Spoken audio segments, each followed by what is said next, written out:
Salam sejahtera tuan-tuan dan puan-puan yang dihormati dan dikasihi sekalian. Rafizi saran Dewan Rakyat ambil tindakan kepada MP Machang.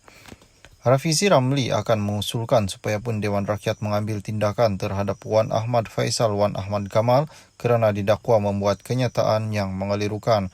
Menteri Ekonomi itu berkata Wan Ahmad Faisal mendakwa manifesto PH baru-baru ini adalah menjanjikan untuk menghapuskan pinjaman Perbadanan Tabung Pendidikan Tinggi Nasional PTPTN mengikut Peraturan 36/12, mana-mana ahli yang mengeluarkan kenyataan yang mengelirukan Dewan adalah disifatkan menghina majlis dan ahli itu tidak boleh dirujuk kepada jawatan kuasa hak dan kebebasan bagi kesalahan itu.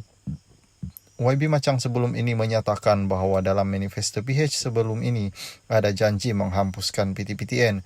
Itu satu pembohongan kerana tak ada janji itu dalam manifesto PH baru-baru ini. Perkara itu satu pembohongan yang jauh kepada perkara 36/12. Saya minta Dewan ambil tindakan, katanya di Dewan Rakyat hari ini.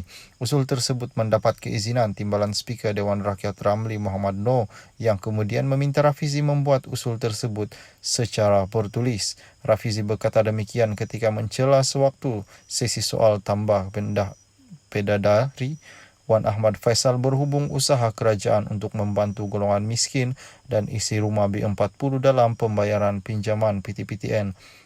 Apakah kerajaan ada itizam politik untuk benar-benar memansuhkan hutang PTPTN ini seperti yang dijanjikan dalam manifesto PH baru-baru ini?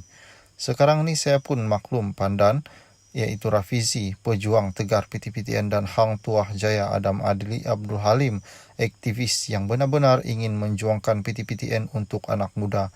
Adakah ada tempo masa strategi sebenar soal Wan Ahmad Faisal? Terdahulu sewaktu sesi pertanyaan jawab lisan, Wan Ahmad Faisal meminta Menteri Pendidikan Tinggi Muhammad Khalid Nordin menyatakan bila program pemansuhan hutang PTPTN bersasar. Ketua Pemuda Bersatu itu juga meminta Menteri Terbabit menyatakan jumlah penerima inisiatif tersebut. Muhammad Khalid berkata buat masa ini kerajaan belum mempunyai rancangan untuk memansuhkan pinjaman PTPTN bersasar kepada golongan miskin dan B40.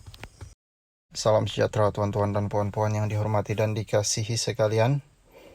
Zahid terpengaruh dengar orang yang suka cucuk, kata Tajuddin. Bekas ahli Majlis Kerja Tertinggi UMNO Tajuddin Abdul Rahman berpandangan penggantungannya selama 6 tahun oleh parti adalah kerana tindakan oleh mereka yang berkepentingan. Sambil mengakui dia mempunyai kesilapan, katanya dia telah memohon maaf dan mahu terus kekal bersama UMNO. Saya takkan tinggalkan UMNO. UMNO sudah banyak jasa kepada saya. Walaupun saya telah digantung, saya tetap bersama dengan UMNO untuk mendapat kedudukan sebagai ahli yang tidak digantung.